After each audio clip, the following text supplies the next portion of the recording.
Hello guys, welcome back to my channel. मैं निशा। आज मैं आप लोगों के लेके आई हूँ जो लोग भी किसी भी कॉम्पिटिटिव एग्ज़ाम की तैयारी कर रहे हैं, जैसे लाइक आप लोग सीटेट की तैयारी कर रहे हैं, तो आप लोग के लिए मैं बताना चाहूँगी कि आप लोग सीटेट की तैयारी कैसे कम से कम दिन में कैसे कर सकते हैं। तो यहाँ पर हम आपको कुछ ट्रिक्स बताएंगे, तो आप लोगों को क्या क्या करना होगा सीटेट की तैयारी के लिए। तो सबसे पहले तो मैं आप लोगों को कुछ ट्रिक्स बताऊँगी और कुछ कीवर्ड्स बताऊँगी जो आप लोगों को क्या करना है, उन पर फोकस करना है। तो देखिए, यहाँ पर हम बात करते हैं कि सीटेट का एग्ज़ाम आपका जो 2024 में दिसंबर में होने जा रहा है, उसकी बात करते हैं। तो सबसे पहले आपको क्या करना है, अगर आप लोग क्या करते हैं, जो 90 आप लोग चाहते हैं कि 90 मार्क्स, तो 90 मार्क्स की तैयारी कर रहे हैं, तो आप लोग तो कितने आपके मार्क्स आ सकते हैं, 120 प्लस आएंगे मार्क्स। जो लोग भी 90 मार्क्स की तैयारी कर रहे हैं कि अब आपके जो भी सी टेस्ट में मार्क्स आएंगे वो आपके 90 नहीं बल्कि कितने आएंगे, 120 आएंगे। जो मैं ट्रिक्स बता रही हूँ उसके अकॉर्डिंग। तो सबसे पहले क्या करना है, अगर आप लोगों के पास कम से कम टाइम है, जैसे कि आपके पास 15 डेज़ है या फिर आपके पास 10 डेज़ हैं, तो आप लोग इसमें भी अच्छी तैयारी कर सकते हैं। तो कैसे कर सकते हैं, सबसे पहले आप क्या करेंगे, फर्स्ट स्टेप में आपको एक PYQs लेना होगा। ठीक है, आप लोग PYQs को सॉल्व करेंगे। सबसे पहले देखिए, जो भी हमारे क्वेश्चंस पूछे जाते हैं वो किसके अकॉर्डिंग पूछे जाते हैं, PYQs।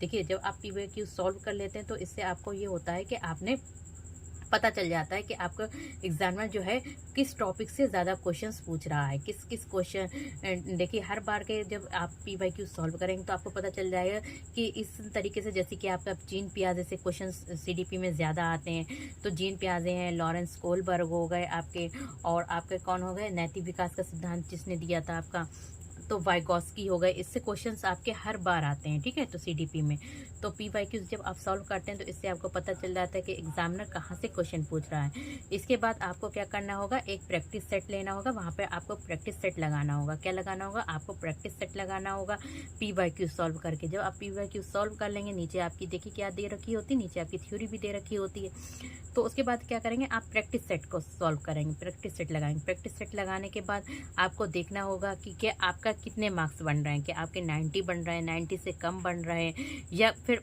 90 से 100 से एबव बन रहे हैं। तो ये भी आपको क्या करना होगा, देखना होगा। इसके बाद क्या होगा, आपको ये भी देखना होगा कि जो आपने प्रैक्टिस सेट लगाया है, प्रैक्टिस सेट किया है, तो उसमें कितने क्वेश्चंस आपने तुक्का लगा के किए हैं, कितने क्वेश्चंस आपने अपनी समझ से किए हैं, तो ये भी आपको देखना होगा। जैसे कि मान लीजिए कि तुक्का लगाया, मान लीजिए एक क्वेश्चन है, ठीक है, क्वेश्चन है, तो इसमें आपको लग रहा है कि जो ABCD 4 ऑप्शन दे रखे हैं, तो आपने मान लो तुक्का लगा दिया कि लो हम इसमें का A लगा देते हैं। ठीक है, तो A क्वेश्चन जो है वो आपका क्या होगा, राइट हो गया, सही हो गया। तो लेकिन आपने क्या लगाया, तुक्का लगाया। आपको क्या था, यहाँ पे कुछ कन्फ्यूजन थी, तो आपको नहीं समझ में आ रहा था कि A लगाएं, B लगाएं, C लगाएं, D लगाएं, लेकिन A लगाया वो आपका सही हो गया।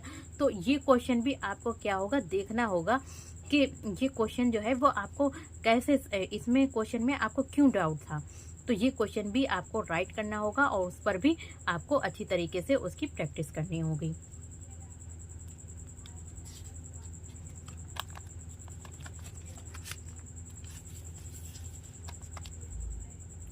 और एक बात ये भी है कि जो भी आप PYQ सॉल्व करेंगे, ठीक है, जो भी आप PYQ सॉल्व करेंगे तो उनको भी नोट करते रहिए कि आपने क्या PYQs, एक शॉर्ट नोट तैयार कीजिए। कितना, एक लंबा चौड़ा नोट्स ना तैयार करें, बल्कि जो भी आप PYQ सॉल्व कर रहे हैं तो उसका एक शॉर्ट नोट बनाते चलिए, हर सब्जेक्ट का, चाहे आप CDP पढ़ रहे हैं, हिंदी पढ़ रहे हैं, क्या है, उसका एक शॉर्ट नोट तैयार करें कि मतलब इसका क्या पूछा गया है, किसने कौन से, मान लीजिए कि जीन पियाजे ने 4 अवस्थाएं बताई हैं, ठीक है, तो संवेदी कामक अवस्था है, और पूर्व संक्रियात्मक अवस्था है, औपचारिक, अनौपचारिक संक्रियात्मक अवस्था। तो इन सभी को 4 अवस्थाओं को लिख लीजिए, उनकी कौन कौन से, मान लीजिए कि यहाँ पे क्या है, 0 से 2 वर्ष किसे माना गया है, तो इसी से संबंधित क्वेश्चंस पूछे जाते हैं। और पहली अवस्था में बच्चा क्या क्या करता है, ठीक है, तो जैसे कि गणना कर लेता है, मूर्त, और लास्ट वाली अवस्था में क्या करता है। तो इन सभी चीज़ों को नोट करते चलिए, एक शॉर्ट नोट तैयार करते चलिए, ठीक है, जो भी टॉपिक्स पढ़ेंगे। और जो टॉपिक जो है, मान लीजिए PYQ सॉल्व कर रहे हैं, मान लीजिए कि कोई ऐसा टॉपिक आ गया, मान लीजिए कि आपके पास आ गया संवेग क्या होता है, ठीक है,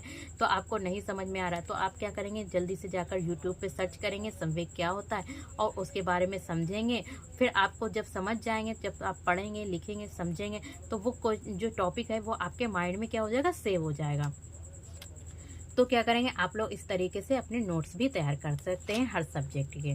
जैसे कि मैथ्स में आपका क्या पूछा जाता है, वैन हेले से आता है, ठीक है, वैन हेले से क्वेश्चन आते हैं, तो किस तरीके के क्वेश्चन आते हैं, तो वो भी आपको अपने नोट्स तैयार करते रहना है। तो PYQs के जरिए भी आपके क्या हो जाएंगे, नोट्स तैयार हो जाएंगे। क्योंकि अब आपके पास इतना टाइम नहीं है कि आप सिलेबस को कंप्लीट करें, तो कम से कम टाइम में आप क्या करेंगे, PYQs लगाएंगे, प्रैक्टिस सेट लगाएंगे, और जो भी PYQs के नोट्स भी बनाते रहेंगे, ताकि नोट्स जब बना लेंगे तो एग्ज़ाम से पहले क्या होता है ना, आपके पास इतना प्रेशर होता है कि किस तरीके से हम सभी इतना सिलेबस कंप्लीट करें। तो जब आप एक शॉर्ट नोट तैयार करेंगे तो सिर्फ आपको क्या होगा, नज़र डालना होगा, और जो भी शॉर्ट नोट तैयार किया है तो वो एग्ज़ाम से पहले डेली आपको उस पर एक नज़र ज़रूर डालना होगी। फिर क्या करेंगे, जो भी आपने पढ़ा है उसके नोट्स तैयार करते रहना है, और एग्ज़ाम टाइम जो है आपको इधर उधर नहीं भागना है, ठीक है। तो एग्ज़ाम जब होए तो आप लोग ये नहीं कि जाओ इस चैनल पे लो देख ले, लो उस चैनल पे देख लें, तो इधर उधर नहीं भागना है, बल्कि आपको एक टॉपिक आपने क्लियर कर लिया है अपने माइंड में, बस वही आपके लिए बेस्ट है। फिर आता है जैसे कि अभी मैंने बताया था कि आपके कोई समझ में नहीं आ रहा है कि संज्ञान और संवेग क्या है, तो आप क्या करेंगे, चैनल पे यूट्यूब चैनल पे जाकर सर्च करेंगे, उसके बाद क्या करेंगे, तो वहाँ से सर्च करके समझ सकते हैं, तो आपको संवेग और संज्ञान के बारे में समझ में आ जाएगा। फिर क्या है, डेली PYQs पढ़ना है, ठीक है। आपके पास जो भी 15 डेज हैं तो उसमें क्या करेंगे, आप डेली PYQs लगाएंगे। नोट्स जो भी आपके पास हों तो उन्हें पढ़ते रहना है। तो जो भी नोट्स आपने तैयार करें तो उन्हें भी लगाना है, और PYQs मान लीजिए कि आप 3 से 4 घंटे आपको डेली 15 डेज में देने होंगे। और आपको थिंकिंग जो है पॉजिटिव थिंकिंग रखना चाहिए, कि मतलब ये नहीं है कि हम पास होंगे, ठीक है। ये ना रखें कि पता नहीं एग्ज़ाम कैसा होगा, एग्ज़ाम बहुत ज़्यादा टफ होगा, कैसा एग्ज़ाम होगा, टफ है तो हम नहीं एग्ज़ाम दे पाएंगे, तो ये थिंकिंग निकाल दीजिए कि देखिए एग्ज़ाम जो होता है बहुत ही मतलब इतना टफ नहीं होता है। जैसे UP टेट है, सुपर टेट, उसमें आपका सिलेबस से पूछा जाता है, बट इसमें जो होता है कुछ अंडरस्टैंडिंग, अगर आपकी अंडरस्टैंडिंग अच्छी है तो आप सभी क्वेश्चंस को अच्छे से कर लेंगे।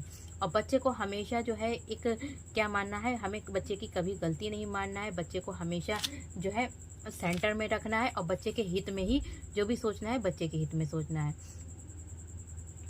आपको ज़्यादा से ज़्यादा नंबर लाना है। देखिए मान लें प्रैक्टिस सेट लगाया, आपके कितने मार्क्स आ गए, 90 से कम आए, तो आप क्या करेंगे, ज़्यादा से ज़्यादा देखेंगे कि कहाँ कौन से क्वेश्चन आप नहीं कर पा रहे हैं। जब आप प्रैक्टिस सेट लगाएंगे तो कौन सा टॉपिक आपके नहीं समझ में आया है, तो आप क्या करेंगे, उस टॉपिक को अच्छे से पढ़ेंगे। जो भी टॉपिक पढ़े हैं तो उससे अच्छे से क्लियर करना चाहिए। और जो भी देखिए पैसेज आते हैं वो आपके 30 मार्क्स से पैसेज आते हैं, तो ज़्यादा से ज़्यादा आपको पैसेज की प्रैक्टिस करना है।